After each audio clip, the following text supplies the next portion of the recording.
Hello बच्चों, good morning. मैं रितेश अग्रवाल। आप सब कैसे हो? आई होप आप सब अच्छे होंगे। हमने हमारा अकाउंट्स में इंश्योरेंस क्लेम चल रहा था और इंश्योरेंस क्लेम में हम फर्स्ट लेक्चर ले चुके हैं। आज हमारा सेकंड लेक्चर है, ठीक है। और मैं आपको बता दूं बेटा, ये पहले भी लेक्चर में मैंने आपको अनाउंस किया था, जो इंश्योरेंस क्लेम नेम का जो चैप्टर है, वेरी इंपॉर्टेंट चैप्टर है, ठीक है। ये चैप्टर चाहे वो कॉमर्स का बंदा हो चाहे नॉन कॉमर्स का बंदा हो, सभी के लिए ये चैप्टर इंपॉर्टेंट होता है, ठीक है।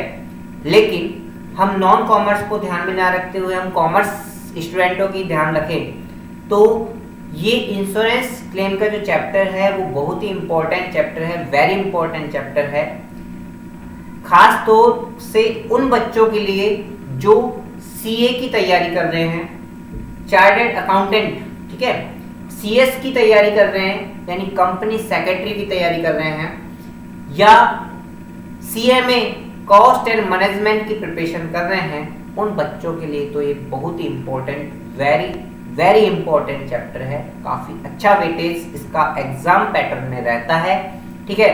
तो आपको इसके बारे में अच्छे से पता होना चाहिए।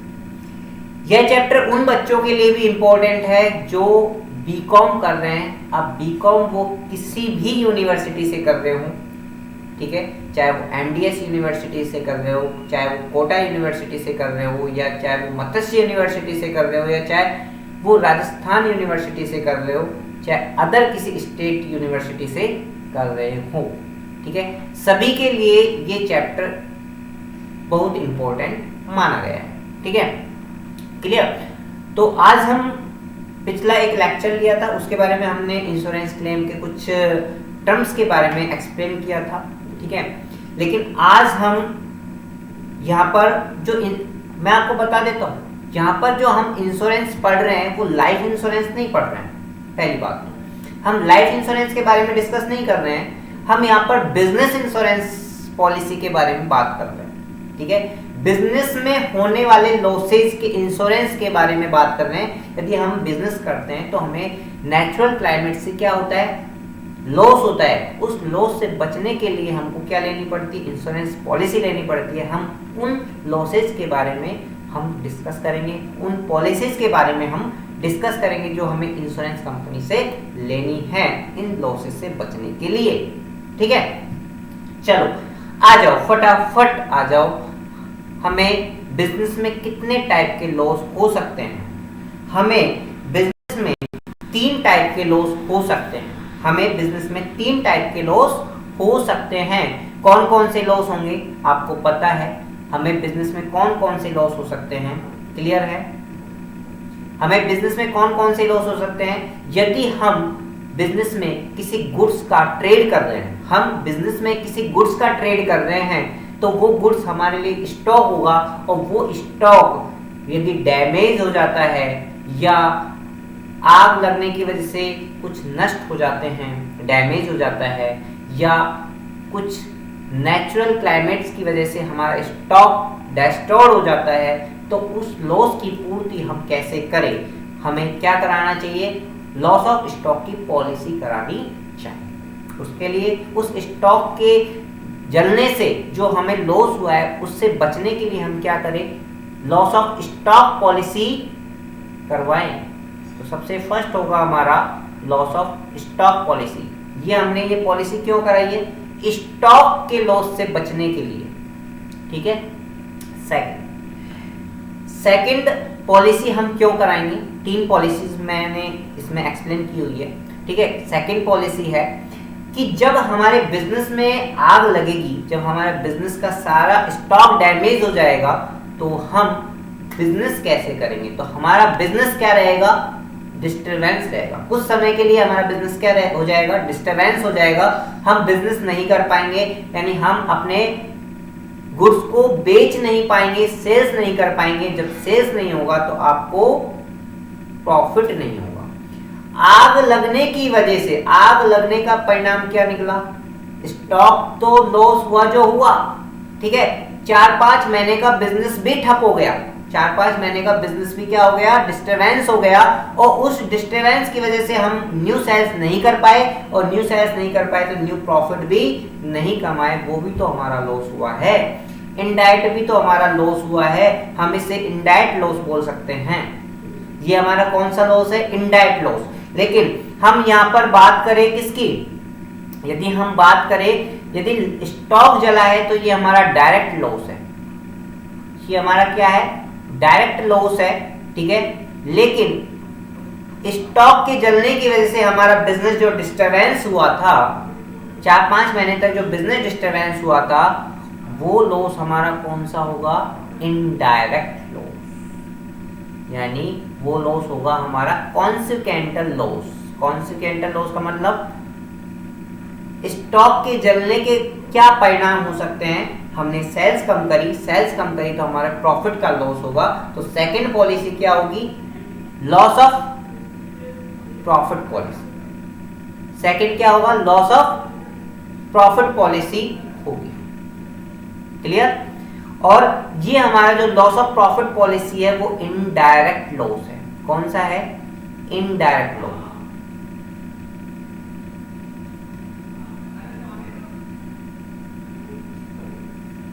इनडायरेक्ट लॉस कौन सा है, इनडायरेक्ट लॉस। क्लियर, ठीक है। अच्छा, तीसरा लॉस हमें क्या हो सकता है, तीसरा लॉस हमें क्या हो सकता है, तीसरा लॉस हो सकता है हमारे बिजनेस में आग लगी थी, आग लगने की वजह से हमारी प्रॉपर्टी डैमेज हो गई, हमारे एसी जल गए, हमारा फर्नीचर जल गया, हमारी बिल्डिंग जल गई, हमारे काफी सारा प्रॉपर्टी का नुकसान गया, ठीक है। तो ये क्या है, प्रॉपर्टी। तो उससे बचने के लिए हम क्या करेंगे, लॉस ऑफ प्रॉफिट पॉलिसी लेंगे, लॉस ऑफ प्रॉफिट पॉलिसी लेंगे। इस तरीके से हम तीनों पॉलिसी इंडिविजुअल ले सकते हैं, एक साथ नहीं। एक साथ की बात नहीं कर रहा, मैंने यहाँ पर इंडिविजुअल पॉलिसी बताई है। इंडिविजुअल यानी आपको स्टॉक का लॉस हुआ है तो ओनली आप स्टॉक के लॉस की पॉलिसी ले सकते हो। यदि आपको प्रॉफिट का लॉस हुआ है तो प्रॉफिट के लॉस की पॉलिसी ले सकते हो। यदि आपकी प्रॉपर्टी डैमेज हुई है तो प्रॉपर्टी के लॉस हुआ है तो प्रॉपर्टी पॉलिसी ले सकते हो, ठीक है। सर हमें तीनों का लॉस हुआ हो तो, सर हमें तीनों का लॉस, जब बिजनेस में फायर होगा, जब बिजनेस में आग लगेगी तो ऑब्वियसली तीनों का लॉस होगा। तो आप तीनों का लॉस होगा तो तीनों का कंबाइंड आप पॉलिसी ले सकते हो, तीनों की भी आप कंबाइंड पॉलिसी ले सकते हो, तीनों की भी आप मर्ज पॉलिसी ले सकते हो। उस पॉलिसी को नाम देंगे हम कंप्रेहेंसिव पॉलिसी। क्या नाम देंगे हम, कंप्रेहेंसिव पॉलिसी। क्या नाम देंगे उसको हम, कंप्रेहेंसिव पॉलिसी हम उसका नाम देंगे, ठीक है। उसका हम नाम क्या देंगे, कंप्रेहेंसिव पॉलिसी बोलेंगे। क्लियर है।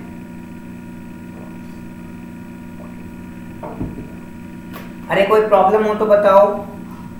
तीनों की पॉलिसी को जब हमने कंबाइंड लिया तो हम उसे क्या बोलेंगे, कंप्रेहेंसिव पॉलिसी बोलेंगे। क्लियर, कोई दिक्कत। हाँ सर, ये लॉस ऑफ प्रॉफिट जो प्रॉपर्टी पॉलिसी है वो किस टाइप की पॉलिसी है, ये भी बेटा, ये भी डायरेक्ट लॉस हुआ है। हमें कौन सा लॉस हुआ है, डायरेक्ट लॉस पॉलिसी है,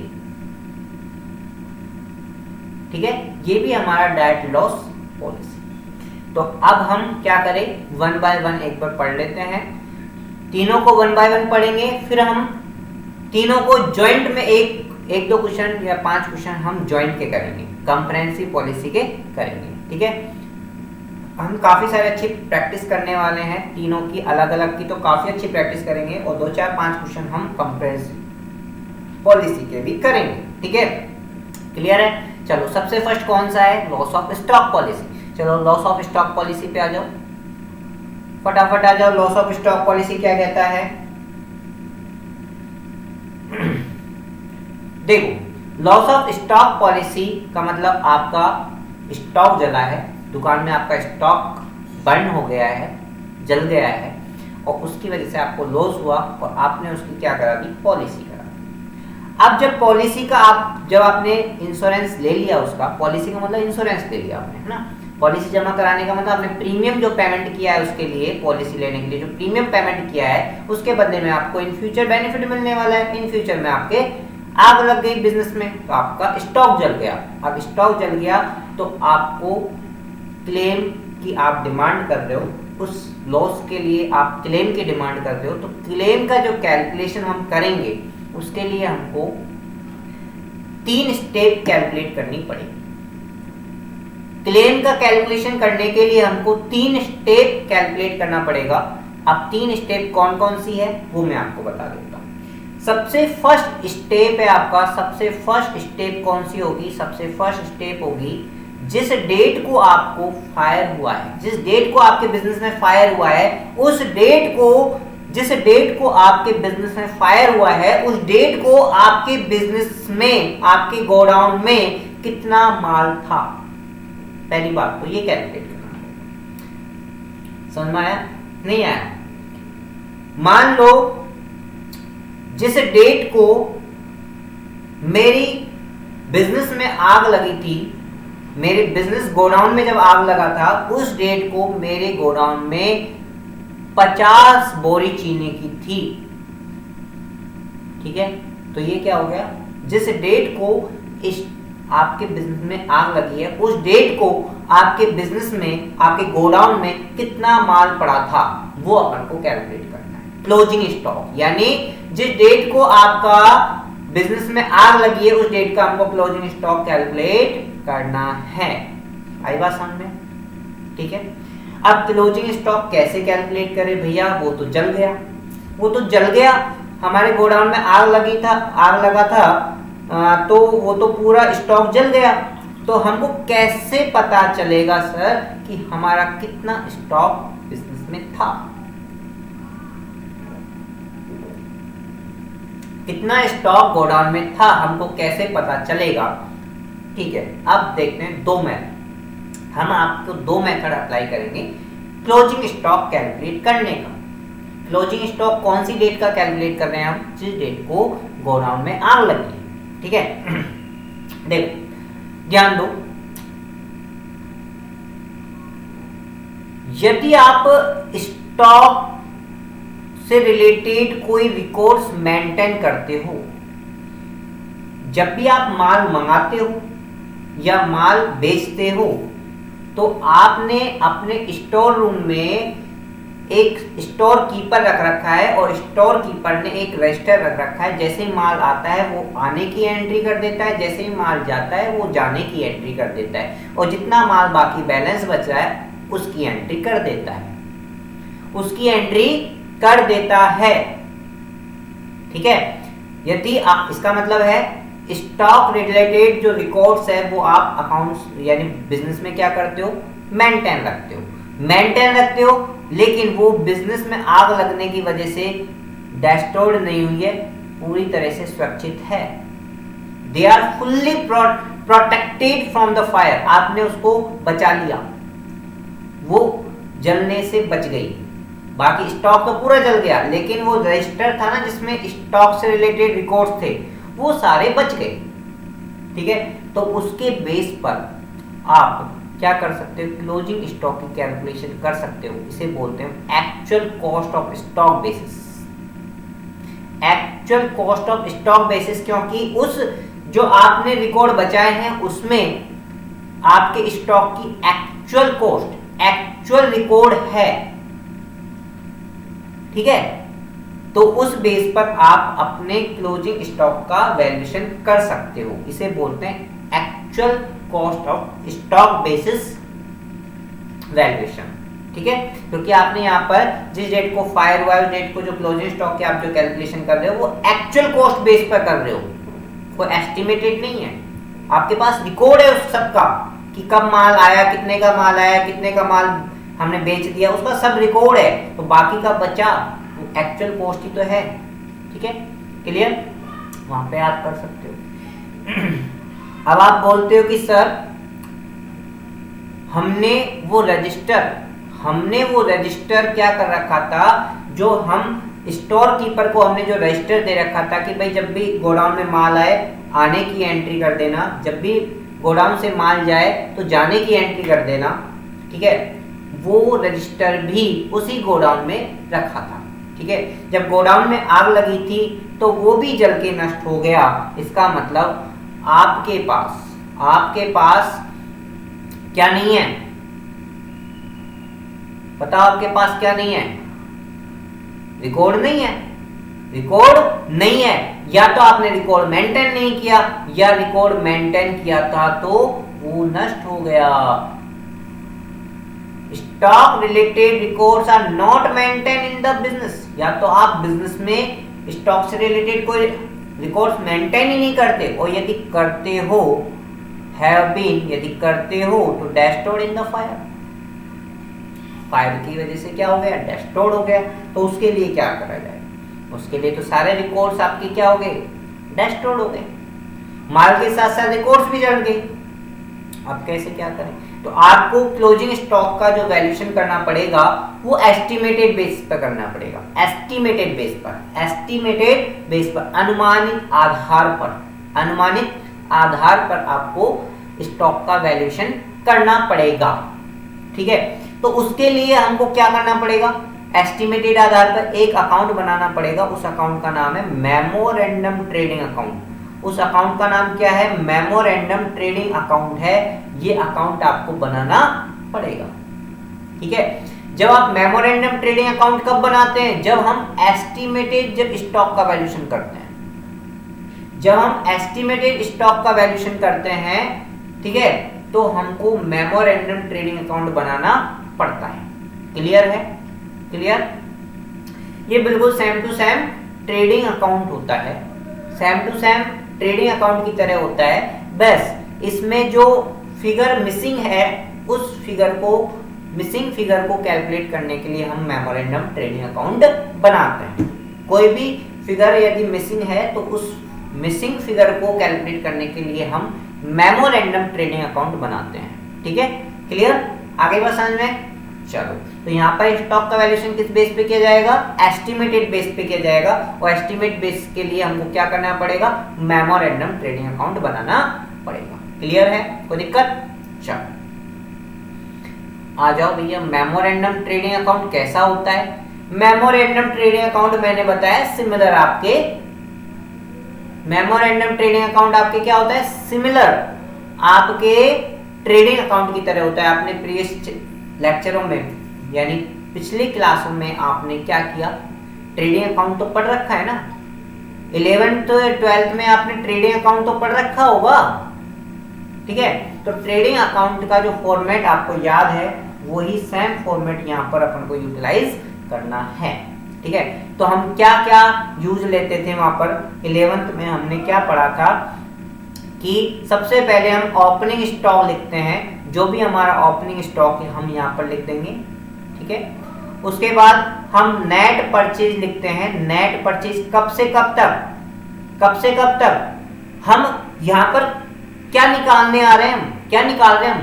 यहाँ पर हम निकाल रहे हैं जिस डेट को हमारा स्टॉक हमारे बिजनेस में आग लगी थी, जिस डेट को हमारे बिजनेस में आग लगी थी उस डेट का हमको स्टॉक निकालना है। तो हमको सारी इंफॉर्मेशन भी किसकी कब तक की लेनी है? डेट ऑफ द फायर तक की तो लेनी है।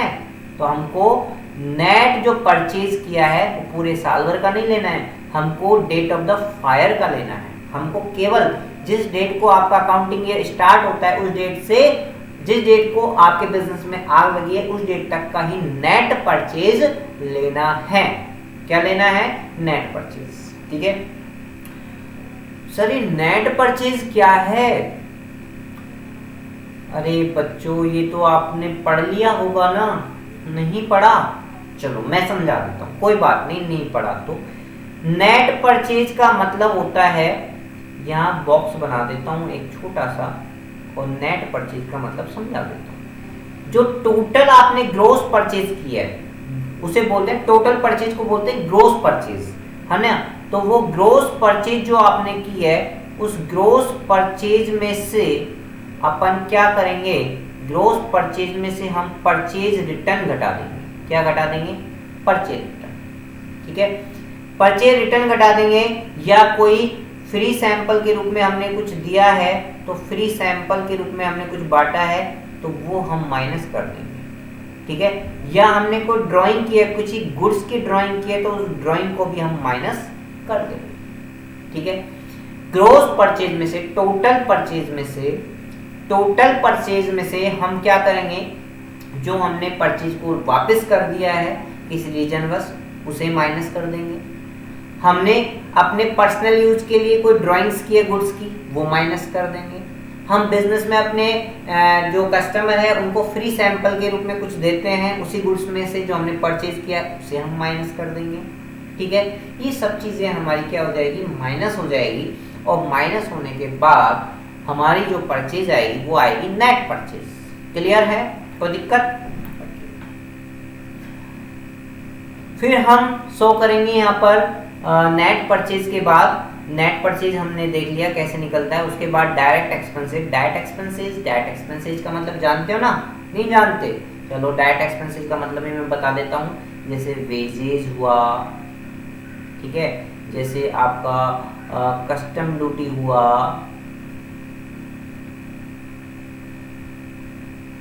ठीक है, ऑक्ट्रॉय हुआ, कैरिज इनवर्ड हुआ, ठीक है, जो आप ट्रेडिंग अकाउंट में पढ़ रहे थे वो सब आपके डक चार्ज हुआ, वो सब इसमें मेंशन किया जाएगा, ठीक है। डायरेक्ट एक्सपेंसेस का मतलब है जो एक्सपेंसेस आपने गुड्स परचेज करते समय जो खर्चा किया था उनको हम डायरेक्ट एक्सपेंसेस बोलते हैं। तो उसे हम क्या करेंगे, यहाँ लिखेंगे, ठीक है। वेजेस है, कैरिज इनवर्ड है, कस्टम ड्यूटी है, ठीक है, ये सब आपके किस में आएगा, डक चार्ज है, ऑक्ट्रॉय है, ठीक है, फैक्ट्री एक्सपेंसेस है, फैक्ट्री लाइटिंग है, पावर फ्यूल है, ये सब डायरेक्ट एक्सपेंसेस होते हैं, ठीक है। उसे हम ट्रेडिंग अकाउंट में दिखाते हैं, ठीक है, क्लियर। फिर उसके बाद आपको क्या होगा, उसके बाद आपको ग्रॉस प्रॉफिट रेट दे रखी होगी। ग्रॉस प्रॉफिट रेट, पिछले साल की आपको ग्रॉस प्रॉफिट रेट दे रखी होगी। पिछले साल की आपको क्या दे रखी होगी, previous year GP rate is given.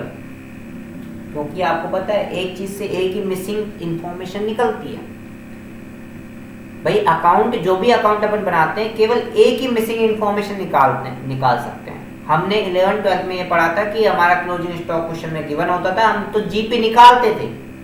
लेकिन आज हम यहाँ पर जीपी क्वेश्चन में गिवन है, कब का, पिछले साल का। उस पिछले साल के जीपी को हम किस पर अप्लाई करेंगे, पिछले साल के जीपी को हम किस पर अप्लाई करेंगे, हम सेल्स पे अप्लाई करेंगे। किस पर अप्लाई करेंगे, हम सेल्स पर अप्लाई करेंगे, ठीक है। हम किस पे अप्लाई करेंगे, हम सेल्स पे अप्लाई करेंगे। और इस सेल्स पे अप्लाई करने के बाद हमको क्या दे रखा होगा, एक परसेंटेज, पिछले साल का क्या दे रखा होगा, परसेंटेज दे रखा होगा। और उस परसेंटेज को हम क्या करेंगे, सेल्स पर अप्लाई कर देंगे। तो ये आ जाएगा अपना जीपी का अमाउंट, ये आपका जीपी का अमाउंट आ जाएगा, ठीक है, क्लियर। अच्छा, फिर आपको क्वेश्चन में सेल्स भी गिवन होगी, आपको सेल्स भी गिवन होगी, नेट सेल्स गिवन होगी, नेट सेल्स, ठीक है। नेट सेल्स भी कब तक, जिस डेट को आपने अकाउंटिंग ईयर स्टार्ट किया है उस डेट से आपके बिजनेस में जिस डेट को फायर हुआ है उस डेट तक का टोटल सेल्स, ठीक है। नेट सेल्स आपको पता है क्या है, नेट सेल्स का मतलब है total sales minus sales return, total sales minus sales return, ठीक है, क्लियर। तो ये नेट सेल्स आ जाती है, क्लियर है। अच्छा, फिर ये हमारी सारी चीज आ गई। देखो ये हमको क्वेश्चन में गिवन है, ठीक है, ये हमको क्वेश्चन में गिवन है, ये भी हमको क्वेश्चन में गिवन है, डायरेक्ट एक्सपेंसेस भी क्वेश्चन में गिवन है, जीपी भी क्वेश्चन में गिवन है, नेट सेल्स भी क्वेश्चन में गिवन है। तो हमको क्या गिवन नहीं है, क्लोजिंग स्टॉक गिवन नहीं है। ये हमारा किस में आ जाएगा, ये हमारा बैलेंसिंग फिगर में आ जाएगा। क्लोजिंग स्टॉक हमारा क्या आ जाएगा, बैलेंसिंग फिगर में आ जाएगा। यानी आप दोनों के साइड को जब टोटल करोगे तो बैलेंसिंग फिगर में आपका क्लोजिंग स्टॉक आ जाएगा, क्लियर है। कोई प्रॉब्लम हो तो बताइए। तो जो मेमोरेंडम ट्रेडिंग अकाउंट इस तरह से बनता है, मेमोरेंडम ट्रेडिंग अकाउंट आपके ट्रेडिंग अकाउंट की तरह ही बनता है, लेकिन ये अदर किसी मिसिंग इंफॉर्मेशन को कैलकुलेट करने के लिए बनता है, ठीक है। क्योंकि आप ट्रेडिंग अकाउंट तो इसलिए बनाते थे कि gross profit and gross loss calculate करने के लिए, लेकिन हम वही ट्रेडिंग अकाउंट बना रहे हैं अदर किसी इंफॉर्मेशन को कैलकुलेट करने के लिए, तो उसे हम बोलेंगे मेमोरेंडम ट्रेडिंग अकाउंट। क्लियर, कोई दिक्कत? चलो आ जाओ आगे। सर एक बच्चा कह रहा है कि सर हमको क्वेश्चन में जीपी रेट ना दे रखी हो तो क्या, ठीक है। अब हम सारे केसेस यहाँ पर जीपी रेट के ही पढ़ने वाले हैं बच्चों। मैं आपको समझाने वाला हूँ कि जीपी रेट यदि नहीं दे रखी है या दे रखी है तो कॉस्ट पर दे रखी है या कुछ अदर इंफॉर्मेशन दे रखी है, तो उस केस में हम क्या करें, ठीक है। क्लियर, तो उस केस में हम क्या करें वो हमको बताना है, ठीक है। आओ भाई, आ जाओ भाई, फटाफट आ जाओ।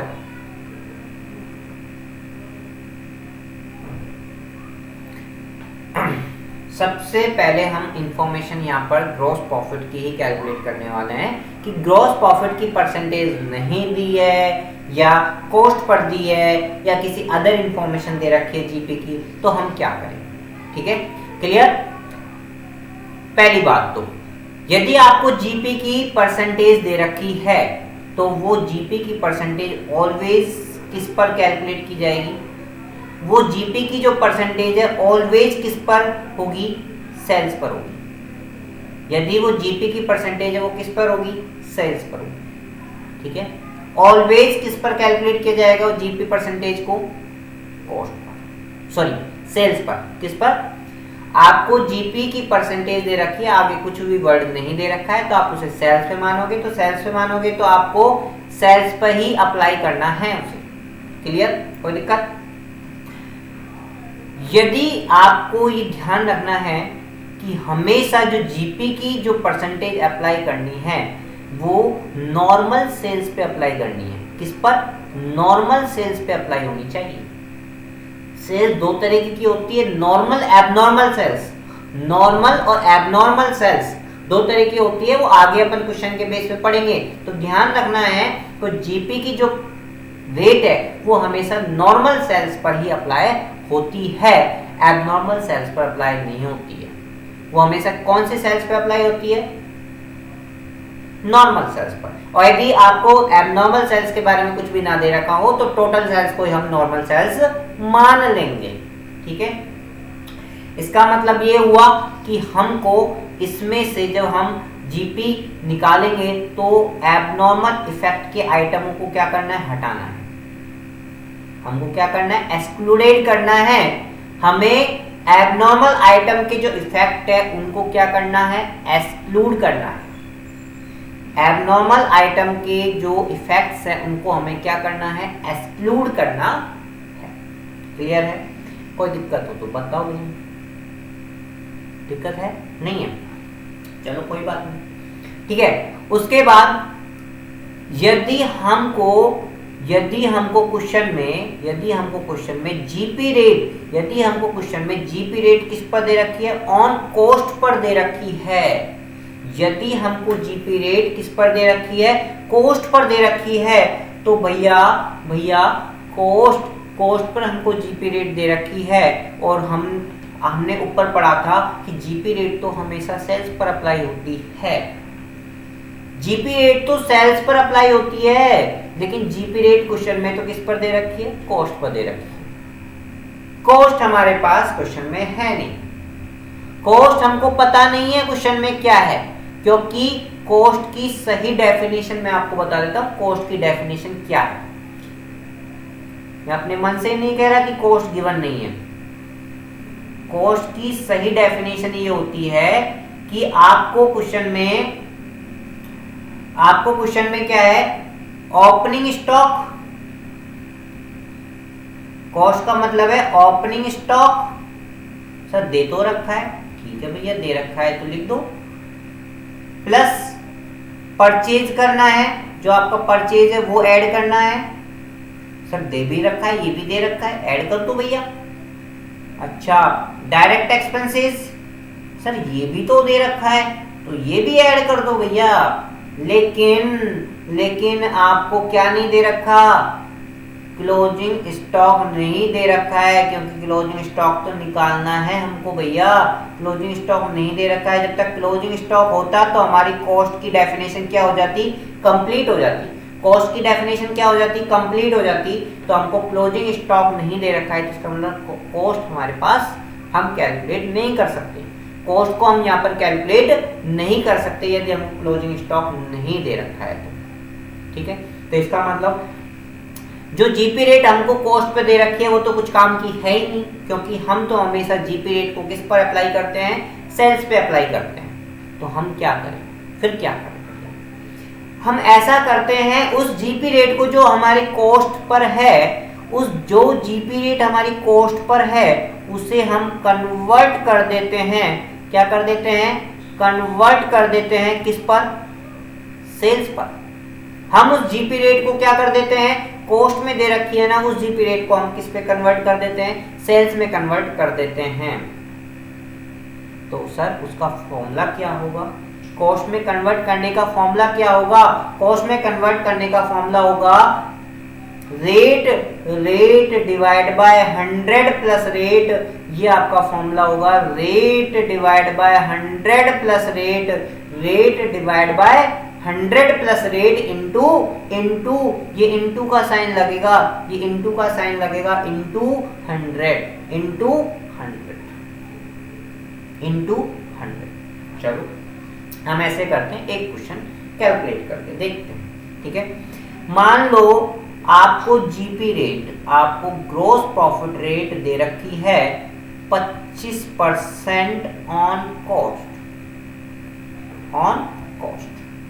अब इस 25% ऑन कॉस्ट को आप कैसे, हमको तो हमेशा जीपी रेट कौन सी चाहिए, सेल्स वाली चाहिए, क्योंकि हमारे पास क्वेश्चन में सेल्स गिवन होती है, सेल्स पर हमको अप्लाई करनी है उस जीपी रेट को, लेकिन क्वेश्चन तो जीपी रेट दे रखी है कॉस्ट पर, तो हम उसे क्या कर दे, कॉस्ट वाली जीपी रेट को सेल्स में कन्वर्ट कर देते हैं। उसका फॉर्मूला हमने क्या पढ़ा, रेट कितनी है 25% divide by 100 plus rate, 100 plus rate का मतलब 25% इंटू 100। ठीक है, तो इसका मतलब ये हुआ 25 डिवाइड बाय 125 इंटू 100। ठीक है, तो 125 एक बार कटा, और 100 में यदि 5 से डिवाइड करेंगे, 100 को यदि 5 से डिवाइड करेंगे तो कितना आ जाएगा, 20% आ जाएगा। हमारी कौन सी रेट आ गई, 20% आ गई। हमारी कौन सी रेट आ गई, 20%। किस पर आ गई है, ये हमारी सेल्स पर आ गई, ये हमारी किस पे आ गई, 20% ऑन सेल्स जीपी रेट आ गई। ठीक है, हमारे पास क्वेश्चन में सेल्स गिवन है, नॉर्मल सेल्स गिवन है, नॉर्मल सेल्स पे अप्लाई हो जाएगी, ये 20% हमारे किस पे अप्लाई हो जाएगी, नॉर्मल सेल्स पर अप्लाई हो जाएगी। क्लियर है, कोई प्रॉब्लम, अरे कोई प्रॉब्लम हो तो बताओ बच्चों, साथ के साथ नोट डाउन करते हुए भी चलना है ना। क्लियर, हाँ। उसके बाद चलते हैं नेक्स्ट, है ना। अच्छा, टॉपिक हो गए। उसके बाद है, वीडियो को पॉज करके नहीं आप वो करो, ठीक है, नोट डाउन वीडियो को पॉज करते हुए करो, कोई दिक्कत नहीं है।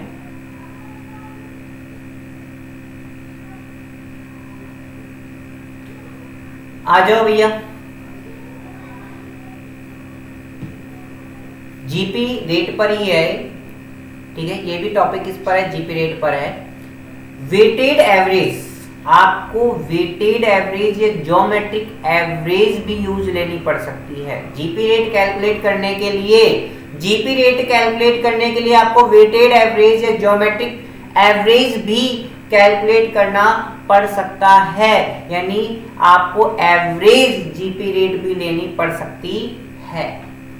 कुछ कंडीशन ऐसी है जहां पर आपको एवरेज जीपी रेट भी कैलकुलेट, यानी एवरेज जीपी रेट भी यूज लेनी पड़ सकती है।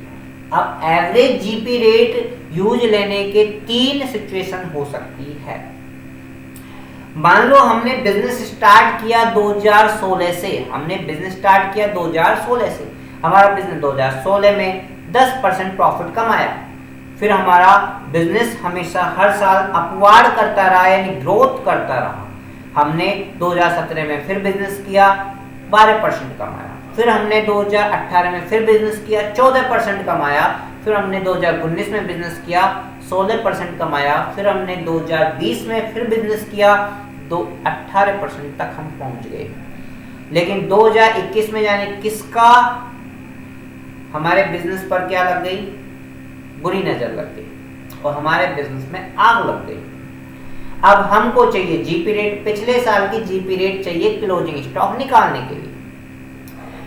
हमको पिछले साल की जीपी रेट चाहिए क्लोजिंग स्टॉक निकालने के लिए। मेमोरेंडम ट्रेडिंग अकाउंट में हमको जीपी रेट चाहिए पिछले साल की, 2021 में आग लगी है तो 2019-20 की जीपी रेट चाहिए, ठीक है। तो लेकिन 20 की कैसे ले ले, हम इस साल की लेंगे ना, इस साल की तो हमें अकाउंटिंग ईयर फिनिश होने पर मिलेगी। तो हम ऐसे करते हैं, इसे मेंशन कर देते हैं, हर साल हमारा बिजनेस 2% ग्रोथ करता है। हर साल हमारा बिजनेस कितना परसेंट ग्रोथ कर रहा है, 2%। कितना परसेंट ग्रोथ कर रहा है, 2%। कितना परसेंट ग्रोथ कर रहा है, तो यहाँ पर भी तो 2% ही ग्रोथ करेगा। तो आपका जो जीपी रेट होगी वो कितनी ली जाएगी, 20%। कितनी ली जाएगी, कितनी आएगी, 20% हम लेंगे। समझ में आया कि नहीं आया, क्लियर है, कोई दिक्कत। चलो दूसरी बात, हमारा बिजनेस हर साल डाउनवर्ड चल रहा है, यानी हर साल बिजनेस डिक्लाइन कर रहा है, लॉस होता जा रहा है। जब हमने 2016 में बिजनेस खोला था तो हमें 18% का प्रॉफिट हो रहा था।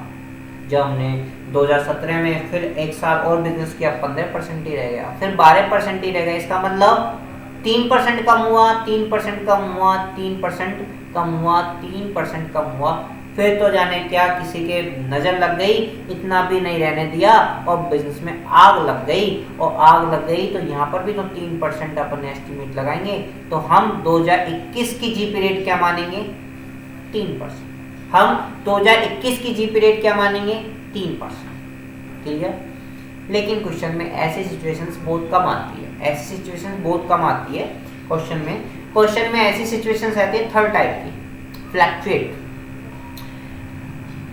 आपके क्वेश्चन में ऐसी सिचुएशन आती है थर्ड नंबर की, फ्लक्चुएट कंडीशन। फ्लक्चुएट कंडीशन का मतलब है कि आपके बिजनेस में 2016 में 12% प्रॉफिट आ रहा था।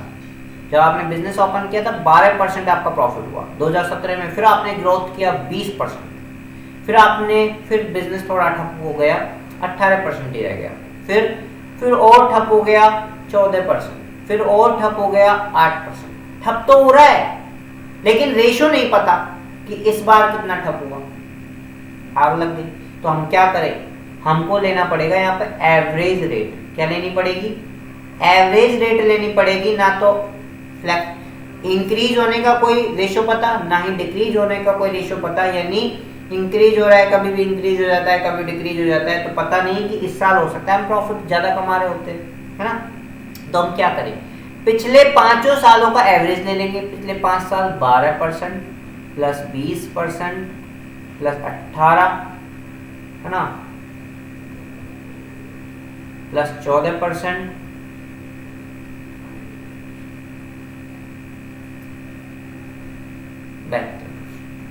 ठीक है। कितने सालों का है, 5 सालों का। 72 divide by 5, 72 divide by 5, 72 divide by 5, तो ये हो गया आपका 1, है ना, और ये हो जाएंगे 2 और 14%, है ना। फिर हो गया 14.4% हमारा जीपी रेशो आएगा। हमको इस साल का जीपी रेशो क्या मानना है, 14.4% मानना पड़ेगा। हमको इस साल का जीपी रेट कितना मानना पड़ेगा, 14.4% मानना पड़ेगा। क्लियर है, तो दिक्कत समझ में आ गया, है ना। ये सिचुएशंस आपके क्वेश्चन में आ सकती है, ठीक है। उसके बाद है एक बच्चा कह रहा है, यानी एक पॉइंट जो बच्चे ने पूछा था वो आ गया, यदि सर जीपी रेशो ही हमको क्वेश्चन में ना दे रखी हो, यदि जीपी रेशो हमको क्वेश्चन में ना दे रखा हो तो यदि if GP ratio also not given, यदि जीपी रेशो भी हमको क्वेश्चन में ना दे रखा हो तो क्या करें, तो हम जीपी रेशो कैलकुलेट करने के लिए पिछले साल का क्या बनाएंगे, ट्रेडिंग अकाउंट बनाएंगे। हमको पिछले साल का क्या बनाना है, ट्रेडिंग अकाउंट बनाना है। पिछले साल का हमको क्या दे रखा होगा, ट्रेडिंग अकाउंट की इंफॉर्मेशन दे रखी होगी। मेमोरेंडम ट्रेडिंग अकाउंट हम कौन से साल का बना रहे थे, मेमोरेंडम ट्रेडिंग अकाउंट हम उस साल का बना रहे थे जिस साल में आग लगी है। मेमोरेंडम ट्रेडिंग अकाउंट जो हम पहले बना रहे थे वो किस साल के लिए बना रहे थे, जिस साल में आग लगी है। लेकिन हम जो ट्रेडिंग अकाउंट, ओनली हम जो ट्रेडिंग अकाउंट बनाएंगे वो हम पिछले साल का बनाएंगे। और पिछले साल का हम ट्रेडिंग अकाउंट क्यों बना रहे हैं, जीपी रेशो कैलकुलेट करने के लिए। क्यों बना रहे हैं, जीपी रेशो कैलकुलेट करने के लिए। ठीक है, और हम ट्रेडिंग अकाउंट बना देते हैं। सेम वही डिजिट्स होती है, सेम वही पॉइंट्स होते हैं। सबसे पहले हम पिछले साल का जो क्लोजिंग स्टॉक है उस साल का ओपनिंग ले लेंगे। ठीक है, नेट परचेज ले लेंगे पूरे होल ईयर का, पूरे 12 महीने का, पिछले 12 मंथ के, है ना, ध्यान रखना, है ना, क्लियर। पिछले 12 मंथ की हम डायरेक्ट एक्सपेंसेस ले लेंगे। डायरेक्ट एक्सपेंसेस मैंने आपको बता ही दिया क्या होता है। ठीक है, वेजेस, कैरेज इनवर्ड, है ना, ऑक्ट्रॉय, फ्यूल, पावर वगैरह जो होते हैं, लाइटिंग, है ना, फीस, लाइटिंग, फैक्ट्री लाइटिंग है। ठीक है, ये सब चीजें आपके किस में आते हैं, डायरेक्ट एक्सपेंसेस में। क्लियर है, कोई दिक्कत? अच्छा, उसके बाद हम 12 मंथ की सेल्स लेंगे। 12 मंथ की हम क्या लेंगे, सेल्स लेंगे, नेट सेल्स। नेट सेल्स का मतलब मैंने आपको समझा दिया, total sales minus sales return. Clear. पिछले साल का आपको क्लोजिंग स्टॉक दे रखा होगा, यहाँ पर आपको पिछले साल का क्लोजिंग स्टॉक भी दे रखा है, नेट सेल्स भी दे रखा है, ये भी दे रखा है। हमको चाहिए थी पिछले साल की जीपी रेशो। पिछले साल की क्या चाहिए, जीपी रेशो चाहिए। तो पिछले साल की यहाँ पर क्या आ जाएगी, ग्रॉस प्रॉफिट आ जाएगा। मान लो यहाँ पर हमारी सेल्स तो थी 3 लाख, सेल्स तो थी कितनी, 3 लाख। ठीक है, सेल्स कितनी थी, 3 लाख। और यहाँ पर ग्रॉस प्रॉफिट बैलेंसिंग फिगर में आया कितना, 60,000। बैलेंसिंग फिगर में कितना आया, 60,000। हमको ग्रॉस प्रॉफिट परसेंटेज चाहिए, ग्रॉस प्रॉफिट नहीं चाहिए पिछले साल का, हमको ग्रॉस प्रॉफिट परसेंटेज चाहिए, ताकि हम करंट ईयर की सेल्स पर उसे अप्लाई कर सकें। ठीक है, हमें ग्रॉस प्रॉफिट आया है तो 60,000, लेकिन हमको ग्रॉस प्रॉफिट का परसेंटेज चाहिए था सर, ताकि हम करंट ईयर की सेल्स में, मेमोरेंडम में, ट्रेडिंग अकाउंट में जो सेल्स लिखी हुई है उस सेल्स पर हम उस परसेंटेज को अप्लाई कर सके, वो हमको परसेंटेज चाहिए थी। नहीं आई भाई सर, यहाँ पर तो ग्रॉस प्रॉफिट है। कोई बात नहीं सर, हम निकाल सकते हैं, हम निकाल सकते हैं ग्रॉस प्रॉफिट को, हम निकाल सकते हैं परसेंटेज को, हम निकाल सकते हैं। कैसे निकालेंगे ये ध्यान दो कि हम कैसे निकाल सकते हैं। जीपी रेशो का जो आपका फॉर्मूला होता है ना, जीपी रेशो का फॉर्मूला वो ये होता है, gross profit divide by sales into 100। क्या होता है, gross profit divide by net sales into 100 होता है। और जीपी आपकी कितनी है, जीपी आपकी है 60,000 रुपये। कितना है, 60,000। और आपका नेट सेल्स कितनी दे रखी है क्वेश्चन पिछले साल की, 3 लाख इनटू 100। क्लियर, निकाल लो। 2 जीरो से 2 जीरो काटी, ये 3 जीरो से ये 3 जीरो काटी, और 3 से 60 काटा, तो इसका मतलब कितना परसेंट आया, 20%। कितना परसेंट आया, 20%। उस 20% को हम क्या कर सकते हैं, मेमोरेंडम ट्रेडिंग अकाउंट में हमको जीपी रेशो की जरूरत है, हम मेमोरेंडम ट्रेडिंग अकाउंट में जो सेल्स दे रखी है ना उस पर एक 20% अप्लाई कर देंगे, तो मेमोरेंडम ट्रेडिंग अकाउंट में हमें करंट ईयर का ग्रॉस प्रॉफिट कैलकुलेट हो जाएगा। समझ में आया कि नहीं आया, समझ में आया कि नहीं आया, बताओ। आगे समझ में, चल आगे आ जाओ। आगे आपका ये है the effect of price level change should be excluded before the applying the gross profit ratio.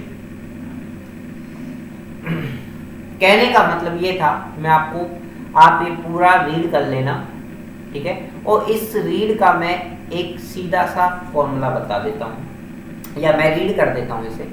ये कह रहा है effect of price level change should be exclude before applying the gross profit ratio. जब हम ग्रॉस प्रॉफिट रेशियो अप्लाई करेंगे तो उसके लिए हमको जो प्राइस इफेक्ट, यानी प्राइस जो चेंज हुआ है उसका जो इफेक्ट पड़ा है उसको भी हमको एक्सक्लूड करना है। Since gross profit ratio is based on the previous year level, price level, आपने जो gross profit आपको क्वेश्चन में दे रखा है वो किस पर बेस है? किस पर बेस है? किस पर बेस है? पिछले साल पर बेस है, ठीक है।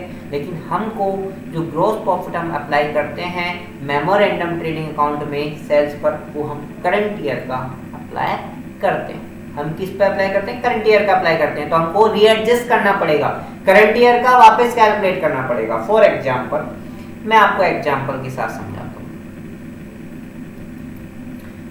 पिछले साल आपका जो सेलिंग प्राइस थी, पिछले साल प्रीवियस ईयर की हम बात कर रहे हैं। प्रीवियस ईयर में आपकी जो सेलिंग प्राइस थी वो 100 रुपए थी। कितनी थी?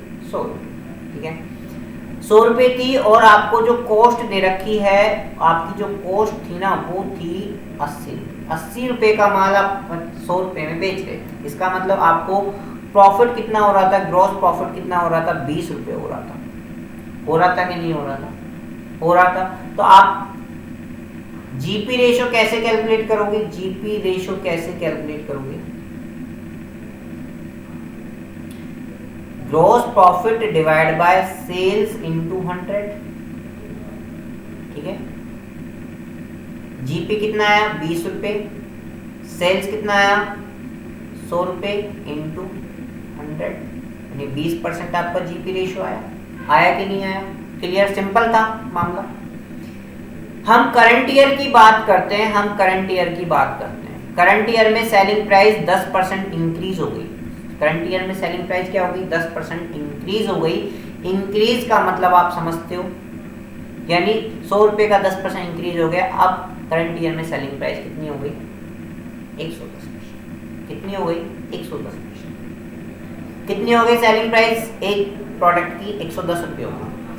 अब लेकिन कॉस्ट तो इंक्रीज नहीं हुई ना, कॉस्ट तो वो की वही है, सेम है, कॉस्ट में कोई इंक्रीमेंट नहीं हुआ है। तो इसका मतलब आपको यहाँ पर जो ग्रॉस प्रॉफिट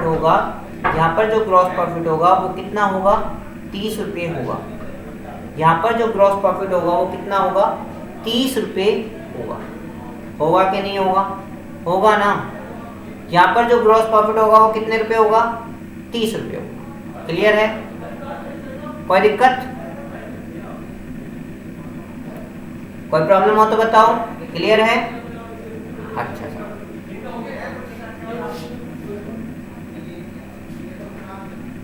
ठीक है। तो यहां पर अपना करंट ईयर का जीपी रेशियो क्या होगा? करंट ईयर का जीपी रेशियो क्या होगा? करंट ईयर का जीपी रेशियो बताओ। करंट ईयर जीपी रेशियो होगा कि वही gross profit divide by sales into 100। तो करंट ईयर का जीपी रेशियो क्या होगा? करंट ईयर का जीपी कितना था? 30 रुपए था। करंट ईयर की सेल्स कितनी थी? 110 रुपए थी, इनटू 100।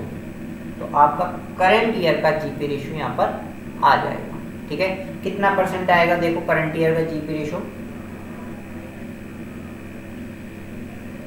देखो फटाफट चेक करो, कैलकुलेट करो। 30 डिवाइड बाय 110 इंटू 100, ठीक है। तो आपका जीपी रेशो आया 27.27%, ठीक है। तो आप मेमोरेंडम में कौन सी जीपी रेट फॉलो करोगे? 27.27 परसेंट आप जीपी रेशो फॉलो करोगे करंट ईयर के मेमोरेंडम ट्रेडिंग अकाउंट में, ठीक है, ना कि 20% फॉलो करोगे। क्लियर? क्योंकि 20% तो पिछले साल का था, हमने पिछले साल की जो जीपी रेट है वो करंट ईयर की प्राइस इफेक्ट के कारण जो चेंज आया है उसमें हमने क्या कर दिया, रीएडजस्ट कर दिया। ये टॉपिक ये बोलता है। क्लियर है? कोई दिक्कत? अरे कोई प्रॉब्लम हो तो बताओ। क्लियर है? चलो आ जाओ आगे।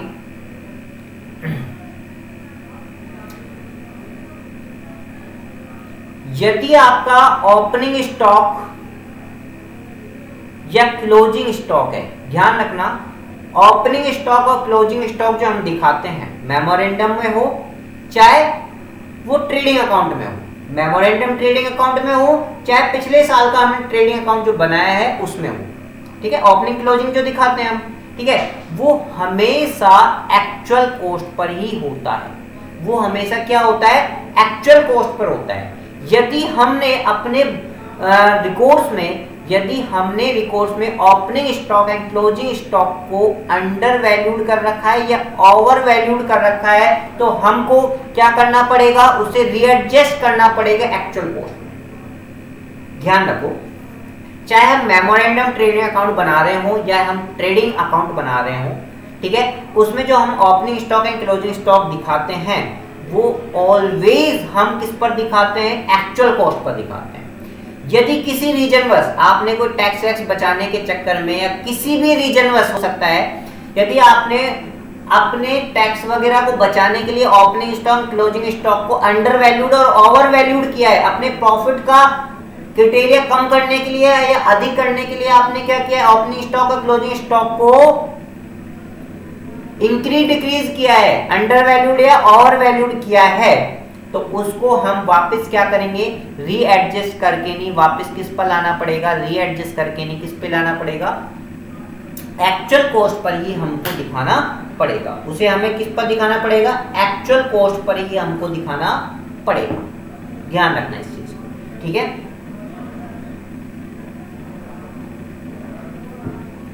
ध्यान रहेगी ये बात कि हमने यदि ओपनिंग स्टॉक क्लोजिंग स्टॉक को अंडर वैल्यूड या ओवर वैल्यूड करके दिखा रखा है तो उसे वापस रीएडजस्ट करके नहीं, हमको किस पर दिखाना पड़ेगा? एक्चुअल कॉस्ट पर दिखाना पड़ेगा। किस पर दिखाना पड़ेगा? एक्चुअल कॉस्ट पर हमको दिखाना पड़ेगा। समझ में आया कि नहीं आया? क्लियर? तो हमने फर्स्ट स्टेप में क्या निकाला? फर्स्ट स्टेप के लिए हमने अब तक ये पढ़ा है, हम जो अभी तक पढ़ते आ रहे हैं ना, फर्स्ट स्टेप के लिए पढ़ते आ रहे हैं। फर्स्ट स्टेप में हमको क्या कैलकुलेट करना था? फर्स्ट स्टेप में हमको क्लोजिंग स्टॉक कैलकुलेट करना था, ठीक है, हमको क्या करना था? क्लोजिंग स्टॉक कैलकुलेट करना था, हमको ये कैलकुलेट करना था, ठीक है। तो हमारी फर्स्ट स्टेप क्या हो गई? क्लियर हो गई। अब हमने ये सारे पॉइंट्स क्यों पढ़े? ये हमने सारे पॉइंट इसलिए पढ़े कि यदि हमको जीपी रेट शो नहीं दे रखा है या कॉस्ट पर दे रखा है या पिछले साल का परसेंटेज हमको फ्लैक्चुएट दे रखा है या अपवार्ड दे रखा है या डाउनवार्ड दे रखा है, ठीक है, ये सिचुएशंस के बेस पर हमने नीचे के पॉइंट्स पढ़े थे, ठीक है। बाकी हमको फर्स्ट स्टेप में क्या निकालना था? क्लोजिंग स्टॉक की वैल्यूएशन करनी थी। मेमोरेंडम ट्रेडिंग अकाउंट बना के हमको क्या करना था? क्लोजिंग स्टॉक की वैल्यूएशन करनी थी, ठीक है। क्लियर हो गई वैल्यूएशन? चलो स्टेप नंबर सेकंड पर चलते हैं। स्टेप नंबर सेकंड,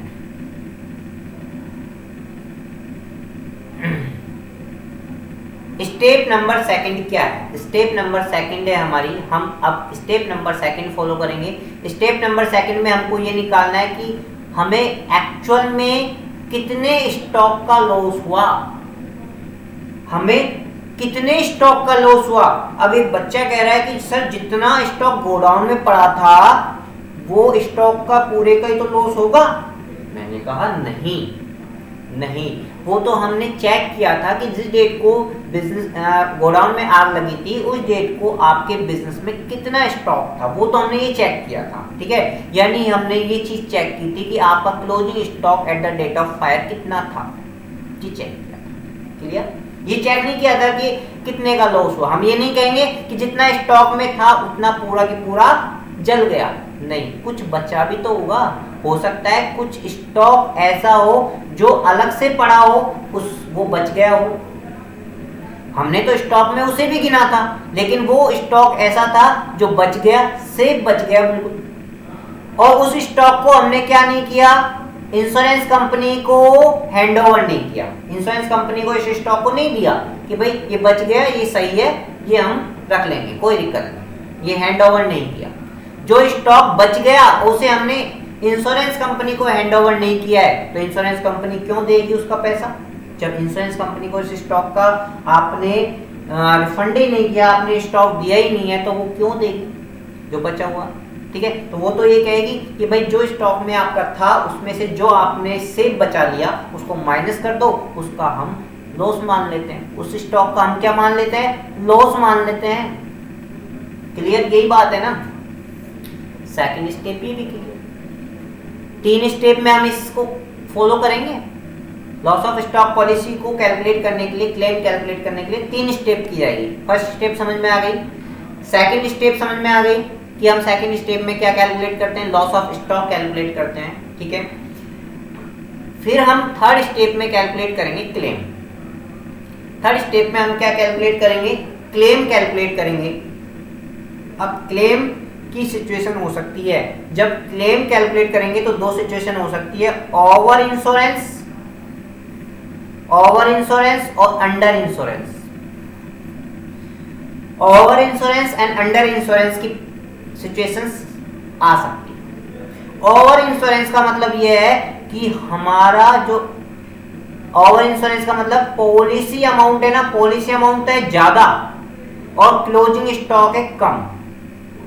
कहने का मतलब है कि हमने पॉलिसी करा रखी है 1 लाख रुपए के स्टॉक की, जबकि हमारे गोडाउन में तो केवल 80,000 रुपए का माल ही पड़ा था। हमारे गोडाउन में तो 80,000 रुपए का माल ही पड़ा था, लेकिन हमने तो इंश्योरेंस कितने का करा रखा है, 1 लाख का करा रखा है। तो ये कौन सी सिचुएशन हुई, ओवर इंश्योरेंस की सिचुएशन हुई। ये कौन सी सिचुएशन हुई, ओवर इंश्योरेंस की सिचुएशन हुई। ओवर इंश्योरेंस के केस में आपका क्लेम क्या होगा, जो आपका एक्चुअल में लॉस हुआ है। स्टेप नंबर सेकंड में जो आपका अमाउंट आया है वही आपका क्लेम का अमाउंट माना जाएगा, ठीक है। जो आपके सेकंड स्टेप में लॉस ऑफ स्टॉक हमने कैलकुलेट किया था सेकंड स्टेप में, और ओवर इंश्योरेंस का केस है, तो हमारा क्लेम का अमाउंट क्या होगा, जो सेकंड स्टेप में अमाउंट है, यानी लॉस ऑफ स्टॉक जितना है वही हमारा क्लेम होगा। इंश्योरेंस कंपनी हमको वो पैसा देगी, वो क्लेम एक्सेप्ट माना जाएगा। वो क्लेम क्या माना जाएगा, एक्सेप्ट माना जाएगा। क्लियर है। दूसरी बात आती है अंडर इंश्योरेंस की। अंडर इंश्योरेंस का केस क्या है, हमने पॉलिसी तो करा रखी है 1 लाख की, और हमारा जो स्टॉक गोडाउन में जो माल पड़ा था ना, वो पड़ा था 1,20,000। 1,20,000 रुपए का गोडाउन में माल पड़ा था, हमने स्टॉक करा, पॉलिसी ले रखी है 1 लाख रुपए की। 1 लाख रुपए की पॉलिसी ले रखी है और स्टॉक में कितना माल पड़ा था, 1,20,000 रुपए का। तो इस सिचुएशन को हम बोलेंगे अंडर इंश्योरेंस। क्या बोलेंगे, अंडर इंश्योरेंस। और अंडर इंश्योरेंस के केस में जो आपको क्लेम मिलेगा वो एवरेज मिलेगा। क्या मिलेगा, एवरेज मिलेगा, प्रोपोर्शनेट बेस पर मिलेगा। आपको क्लेम पूरा नहीं मिलेगा। आपने, क्योंकि आपके पास 1,20,000 रुपए का माल पड़ा था और आपने 1 लाख रुपए का इंश्योरेंस कराया है, तो हम आपको पूरा लॉस का पैसा नहीं देंगे, ठीक है। हम आपको प्रोपोर्शनेट बेस पर देंगे। प्रोपोर्शनेट कैसा होगा, जो स्टेप नंबर सेकंड में जो लॉस निकला था, उसको हम प्रोपोर्शनेट करेंगे। प्रोपोर्शनेट किसमें करेंगे, जो अपने पॉलिसी ले रखी है, पॉलिसी हमने 1 लाख रुपए की ले रखी है और क्लोजिंग स्टॉक हमारा 1,20,000 का था, ठीक है। क्लियर है। अरे कोई बताओ प्रॉब्लम है, क्लियर है। तो हम अमाउंट ऑफ क्लेम कैसे कैलकुलेट करेंगे, यहाँ पर अमाउंट ऑफ क्लेम हमारा प्रोपोर्शनेट बेस पर कैलकुलेट किया जाएगा, ठीक है। प्रोपोर्शनेट हम कैसे निकालेंगे वो मैंने आपको बता दिया कि लॉस ऑफ स्टॉक को हम इनटू करेंगे पॉलिसी अमाउंट से। पॉलिसी अमाउंट है हमारा 1 लाख रुपए, डिवाइड बाय क्लोजिंग स्टॉक है हमारा 1,20,000। क्लियर, कोई दिक्कत, अरे कोई प्रॉब्लम हो तो बताएं, नहीं है, चलो तो आगे चलें। तीनों स्टेप क्लियर, तीनों स्टेप क्लियर और तीनों थर्ड वाले स्टेप से हमको क्या मिलेगा, क्लेम, कि कितना क्लेम इंश्योरेंस कंपनी ने एक्सेप्ट किया, कितना इंश्योरेंस कंपनी ने एक्सेप्ट किया, यही हमारा आंसर होगा। 20 नंबर का क्वेश्चन आता है। 20 नंबर का क्वेश्चन आता है। सीए वालों के लिए 16 नंबर का क्वेश्चन आता है। बीकॉम वालों के लिए यही क्वेश्चन 20 नंबर का आएगा। ठीक है, ये क्वेश्चन 20 नंबर का आता है। ठीक है, ये 3 स्टेप का जो क्वेश्चन है वो 20 नंबर का आता है बीकॉम वालों के लिए, और यही क्वेश्चन सीए, सीएमओ, सीएस वालों के लिए 16 नंबर का क्वेश्चन आता है। क्लियर? तो ध्यान से करना। ठीक है, क्लियर है? कोई दिक्कत? चलो आ जाओ भैया, आ जाओ फटाफट आ जाओ।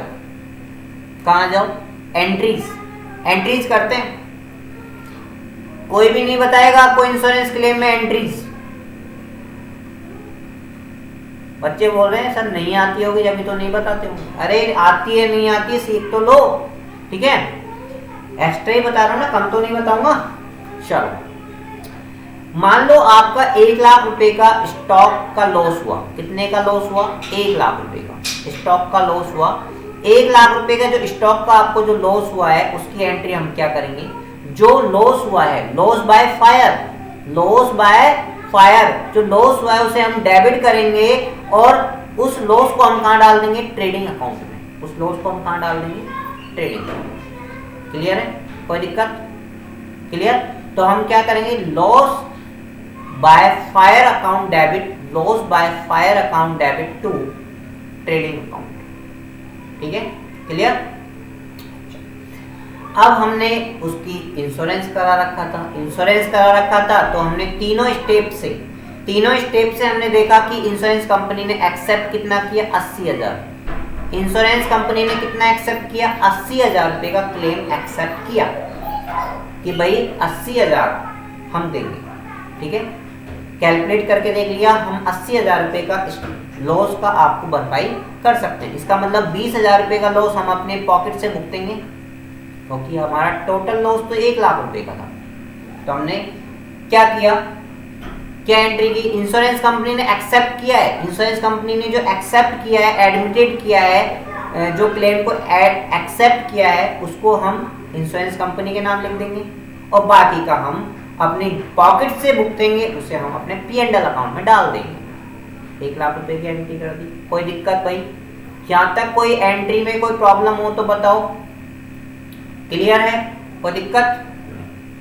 इसके बाद थर्ड एंट्री पास की जाएगी, bank account debit to insurance company. कुछ दिन बाद में इंश्योरेंस कंपनी ने हम 80,000 रुपए अकाउंट में डाल दिया। इंश्योरेंस कंपनी ने हमें 80,000 रुपए अकाउंट में डाल दिया, तो हम एंट्री करेंगे bank account debit to insurance company. ठीक है? अरे बताओ समझ में आया कि नहीं आया? ये 3 एंट्री हम पास करेंगे। ठीक है, क्लियर? बाकी आगे हम इसके क्वेश्चन से स्टार्ट कर देंगे, है ना? क्वेश्चन से स्टार्ट कर देंगे। ठीक है, क्वेश्चन स्टार्ट हम नेक्स्ट लेक्चर में करेंगे। ठीक है, आज हमने क्या पढ़ा? लॉस ऑफ स्टॉक पॉलिसी पढ़ा। अभी हमारा लॉस ऑफ 1-2 लेक्चर, हमारा 2-3 लेक्चर किसका जाएगा? लॉस ऑफ स्टॉक पॉलिसी के क्वेश्चंस पढ़ जाएगा। ठीक है, हम लॉस ऑफ स्टॉक पॉलिसी के सारे क्वेश्चंस करेंगे। उसके बाद हम नेक्स्ट पॉलिसी पे ट्रांसफर हो जाएंगे। कौन सी पॉलिसी होगी next? Loss of profit policy, यानी कॉन्सिक्वेंटल लॉस पॉलिसी। फिर कॉन्सिक्वेंटल लॉस पॉलिसी को करने के बाद हम उसके क्वेश्चंस करेंगे। ठीक है, हम उसके क्वेश्चंस करेंगे। फिर हम क्या करेंगे? फिर हम तीसरी पॉलिसी के बारे में पढ़ेंगे। कौन सी? Loss of profit policy, sorry loss of property policy. तीसरी पॉलिसी कौन सी थी? Loss of property policy. फिर हम उसके क्वेश्चंस करेंगे। फिर हम उसके क्वेश्चन करने के बाद जो करेंगे वो हमारे जितने भी एग्जामों में क्वेश्चन आए हैं, किसी भी यूनिवर्सिटी में क्वेश्चन आए हैं, वो क्वेश्चन हम उसमें डालते रहेंगे। ठीक है, यानी प्रैक्टिस डालते रहेंगे। फिर आपके जो नए लेक्चर आएंगे वो प्रैक्टिस लेक्चर आएंगे। ठीक है, फिर देखते रहो आप। वो लेक्चर आपके 100 भी हो सकते हैं, 150 लेक्चर्स भी हो सकते हैं, है ना? यानी हम यदि पढ़ना चाहे तो बहुत अच्छे से हम पढ़ सकते हैं। ठीक है, ऑनलाइन क्लासेस बुरी नहीं होती है, ऑनलाइन क्लासेस बहुत अच्छी होती है, कभी भी पढ़ लो, ठीक है, कितना भी पढ़ लो, पढ़ने की कोई लिमिट ही नहीं है। आप खुद थक जाओगे ऑनलाइन क्लासेस में, टीचर नहीं थकेगा, ठीक है। तो आज के लिए इतना ही, ठीक है। और यदि आपको कोई क्लास लेनी है तो आप हमारे जो इस पर प्ले स्टोर पर हमारा राजस्थान कॉमर्स क्लासेस के नाम से एप्लीकेशन है, उसको आप डाउनलोड कीजिए, ठीक है। और जब डाउनलोड करो तो आप मुझे उसमें मैसेज कर दीजिएगा कि हमने किस पर्पज़ के लिए डाउनलोड किया है, कौन से बैच के लिए हमने डाउनलोड किया है, मैं आपको उस बैच में एनरोल कर दूंगा, ठीक है। क्लियर। हमारी जो बैच की जो फीस होती है वो नॉर्मल फीस होती है, ठीक है, बिल्कुल नॉर्मल माइनर फीस होती है, उस माइनर फीस में मैं आपको इनरोल करूँगा, ठीक है। Okay bye. या आप प्ले स्टोर से भी, यानी सॉरी जो आपका हमारा ऐप होगा, यदि आप पूरा बैच परचेज नहीं करना चाहते, आप इंश्योरेंस का परचेज करना चाहते हो, तो आप क्या करो, स्टोर में जाओ, एप्लीकेशन के स्टोर में जाओ, वहाँ से आप वीडियोस परचेज कर सकते हो, पर्सनल वीडियोस आप परचेज कर सकते हो, ठीक है, जो आपका हो सकता है। क्लियर। Okay bye.